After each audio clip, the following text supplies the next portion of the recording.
Welcome, everyone. I'm excited to take you on a journey through ancient maritime excellence. Today, we'll explore a journey through ancient maritime excellence, focusing on the great carriers of civilization. We'll start with Phoenician history, uncovering their remarkable contributions to navigation and trade. Over the next few slides, we'll dive into their story, their innovations, and their lasting legacy. So let's get started and discover how these ancient mariners shaped the world. Alexander the Great's conquests left a significant Greek imprint across the regions he touched, spreading Greek culture far and wide. It's interesting to note that the Phoenicians, who were major maritime traders, also embraced elements of Greek civilization, which shows how cultural influences often spread through contact and exchange. Moving back in time, during the Persian era from 538 to 333 BC, the Phoenicians played a crucial role.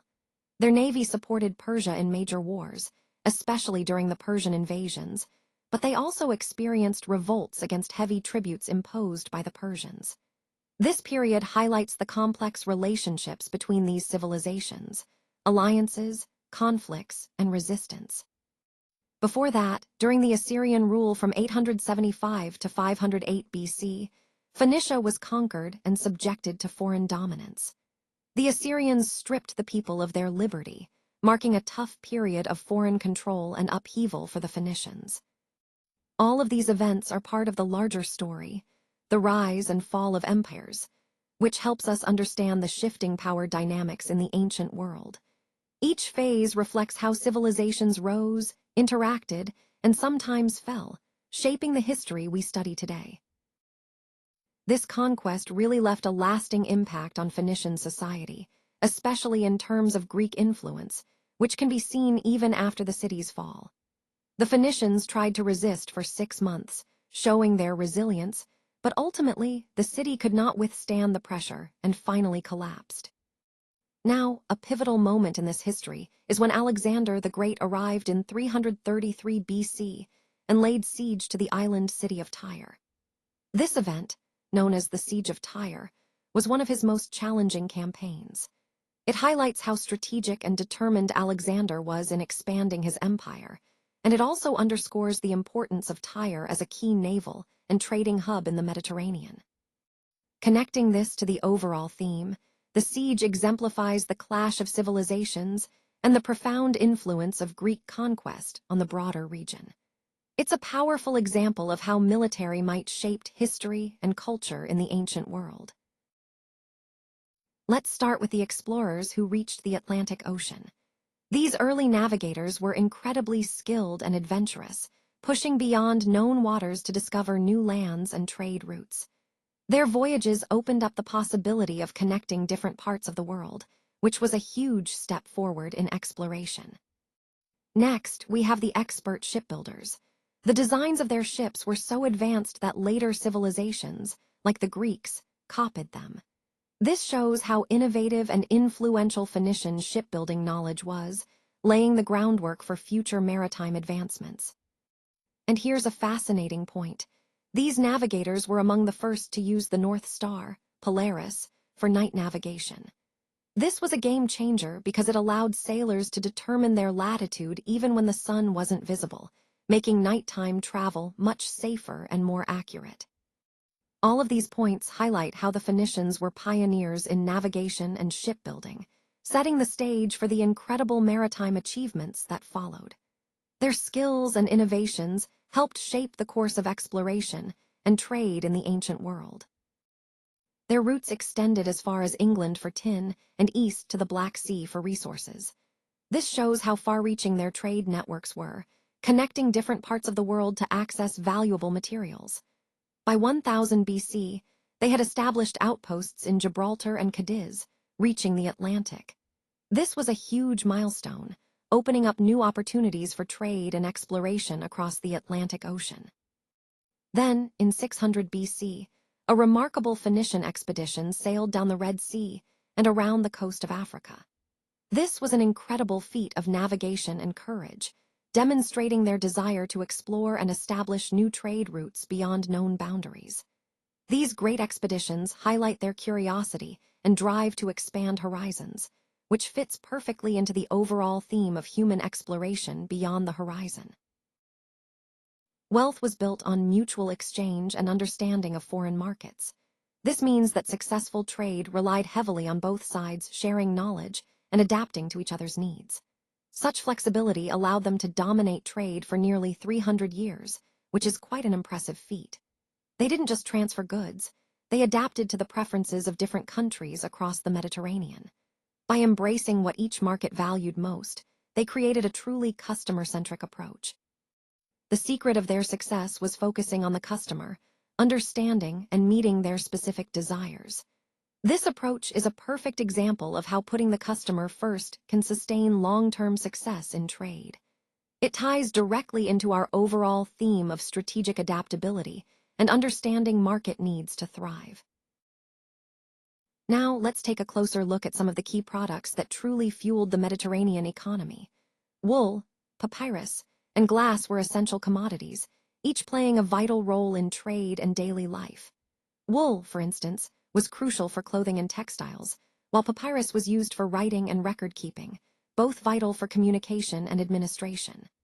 Glass, on the other hand, became highly valued for its use in containers and decorative objects. Moving on, the trade in metals and ivory from Egypt was particularly significant. As early as 2800 BC, these high-value imports helped establish Egypt as a major trading partner. Metals like gold and copper were essential for tools, weapons, and jewelry, while ivory was prized for its beauty and used in luxury items. Then we have cedar wood and olive oil from Byblos. These were some of the most famous exports from that region, and they were exchanged for other luxury goods across the Mediterranean. Cedar was prized for its durability and fragrance, making it perfect for shipbuilding and construction, whereas olive oil was essential not only for cooking, but also for lighting and religious rituals. All these products, cedar, oil, ivory, are called the treasures of trade because they symbolize the wealth and interconnectedness of the Mediterranean world. They highlight how resource-rich regions like Egypt and Byblos contributed to a vibrant and dynamic economy that supported the entire Mediterranean basin. These trade networks really laid the foundation for cultural exchange and economic growth that we see throughout history in this region. The name Tyrian purple actually links to the word for purple in many languages, emphasizing its deep cultural significance. This color was incredibly rare and valuable in ancient times, so much so that it was reserved exclusively for royalty and the highest social classes. The dye itself came from murex snails, which were the source of this prized pigment. Extracting the dye was a complex and labor-intensive process, which contributed to its exclusivity and high cost. When we talk about Tyrian purple, we're referring not just to a color, but to a symbol of power, wealth, and prestige. It truly earned its reputation as the color of royalty, shaping perceptions of authority and status throughout history. This connection between color and social hierarchy underscores how much cultural meaning can be embedded in something as simple as a hue. Shared culture and language definitely brought these city-states together, but interestingly, they never formed a unified military force. Each city had its own identity and independence. For example, Byblos was primarily the religious center, a place of worship and spiritual significance. In contrast, Sidon and Tyre were known as maritime powerhouses, dominating trade and seafaring activities across the Mediterranean. It's important to note that each city was essentially its own independent state, with its own king, its own god, and its own government. This independence meant they operated separately, even though they shared language and culture. This idea of independent city-states with their own strengths is a key part of understanding how these regions functioned. It shows that while they were connected culturally, their political and military structures were separate, which impacted their interactions and their overall strength as a collective. This theme of divided but culturally united city-states really helps us grasp the complexity of their society and their resilience. These colonies really served as vital hubs for what we call the carriers of civilization across the sea. Think of them as the backbone of cultural and economic exchange in the Mediterranean. Cities like Carthage, Palermo, and Marseille actually started out as Phoenician outposts, which shows just how significant these colonies were in establishing early trade and influence. The colonies weren't just random settlements.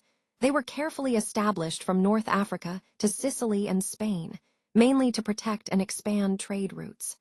This strategic placement helped ensure the flow of goods, ideas, and culture across the Mediterranean.